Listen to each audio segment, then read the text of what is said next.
Vergi bəyannaməsi tərtib edən hər kəsi salamlayıram. Bu gün ödəmə mənbəyində tutulan vergi bəyannaməsinin tərtibi barədə danışmaq istərdim. Məlum olduğu kimi 24-cü ildən vergi məcəlləsinə bir sıra dəyişikliklər olmuşdur ki, həmçinin vergi sistemində də bir çox dəyişikliklər olmuşdur. Və birinci rüb üzrə ödəmə mənbəyində tutulan vergi bəyannaməsinin vaxtı olduğundan artıq bəyannamə tərtibatı proqramı ilə ödəmə mənbəyində tutulan vergi bəyannaməsinin göndərilməsi mümkün deyil. Şəxsi hesab vərəqəsinə daxil olub bəyannaməni göndərərkən bəyannamənin yeni sistem üzərindən təqdim olunması tələb olunur. Bunun üçün biz yeni vergi sisteminə kod, parol, şifrə və yaxud da asan imza məlumatlarını daxil edərək daxil oluruq.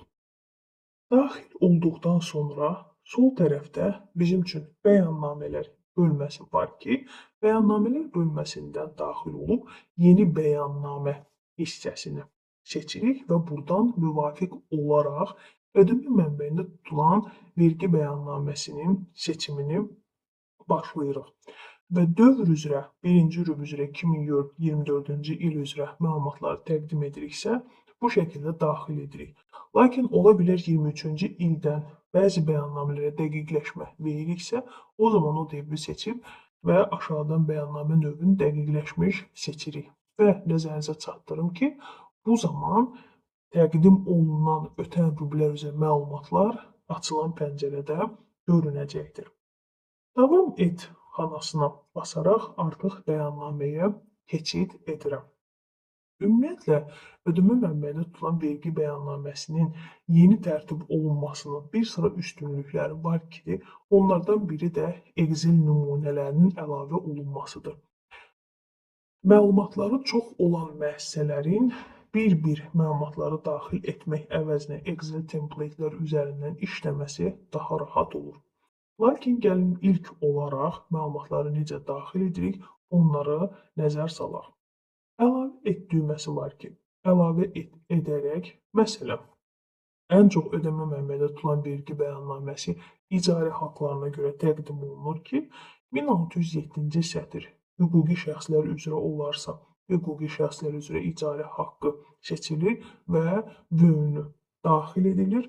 Və yaxud da fiziki şəxslər üzrə olarsa, fiziki şəxs üzrə artıq hüquqi status olaraq fərdi sahibkar və yaxud da vətəndaş olduğu qeyd edilir və onun müvafiq olaraq PIN-i daxil edib axtar düyməsinə basılır. Axtar düyməsinə basdıqdan sonra həmin PIN-in məxsus olduğu şəxsin bütün məlumatları sistem tərəfindən əks olunur. Gəlir məbləği aylıq olaraq hansı gəlir məbləğinə müqavilə bağlanmışdırsa, onu əks etdirir və biz bura vətəndaş məlumatlarını daxil etdiyimiz üçün artıq 14% ödəmə mənbəyində tutulan vergi faizi hesablanmış olur. Ödənişin aid olduğu dövr, misal üçün yanvar ayıdır və yanvar ayının ödənişini mən yanvar ayının 31-i etmişəmsə, müvafiq xanalara məlumatları daxil edib və daşınan və yaxud da daşınmaz əmlakın növü olaraq seçim etdikdən sonra artıq yadda saxla edərək məlumatları yadda saxlayır.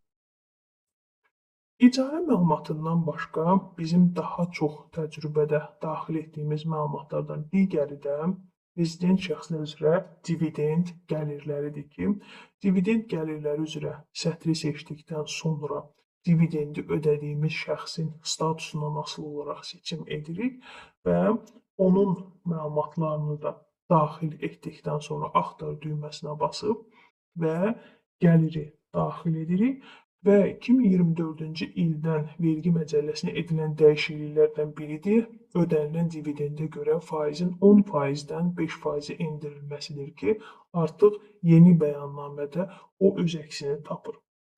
Və ödənişin aid olduğu dövrü göstəririk və ödəniş tarixini də tutaq ki, 17 yanvardır, seçib həmin məlumatları yadda saxla verərək sistemə daxil edirik. Rezident hissədən danışmışkən, həmin hissənin template Excel faylına da toxunmaq istəyirəm ki, həmin faylda 3 sütunda seçimlər qoyulmuşdur ki, onları artıq özümüz əlavə etmirik həmin seçimlərə müvafiq olaraq. öz seçimlərimizi eləyirik məlumatlarımızı və burada kas sütununda da gördüyünüz kimi heç nə görünməsə də əslində içində məlumat daşıyır ki, həmin məlumatları burdan daxil edirik. Excel faylı ilə məlumatlarımızı sistemə daxil etmək istəyiriksə, o zaman template faylı doldurduqdan sonra əlavə et xanasının yanında sənədi yüklə hissəsi var ki, həmin hissədən Excel faylı seçib məlumatları sistemə daxil edirik. Digər hissə əlavə qeyri-rezident hüquqi şəxslər üzrə ödəmə mənbəyində tutulan vergilərin hesablanmasıdır. Qeyri-rezident hüquqi şəxslər və qeyri-rezident fiziki şəxslər üzrə bölmələr ayrı-ayrılıqda əks olunmuşdur. Həmçinin güzəştli vergi tutulan ölkələrə ödənilən ödənişlərə görə də verginin cəlb olunması ayrı bir əlavədə əks olunmuşdur.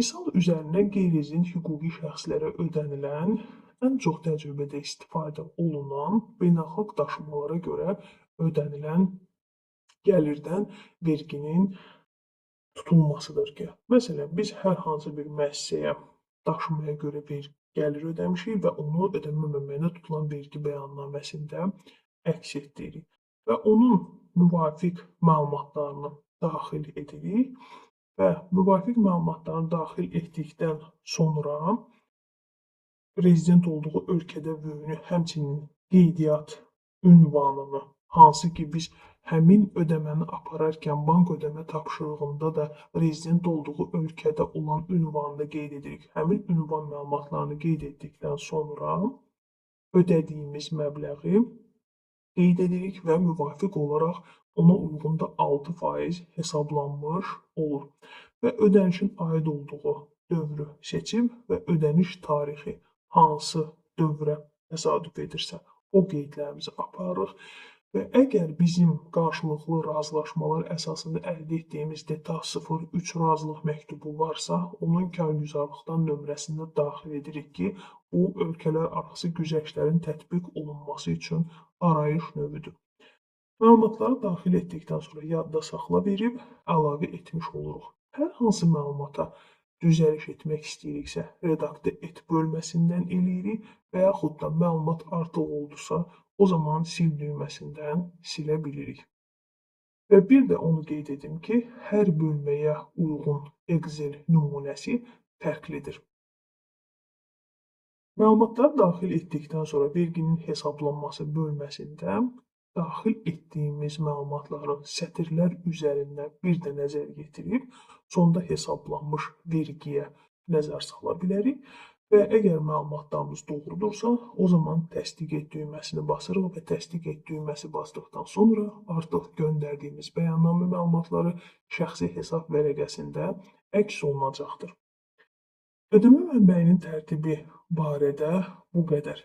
Əlavə sual və rəyləriniz varsa, qeyd edə bilərsiniz.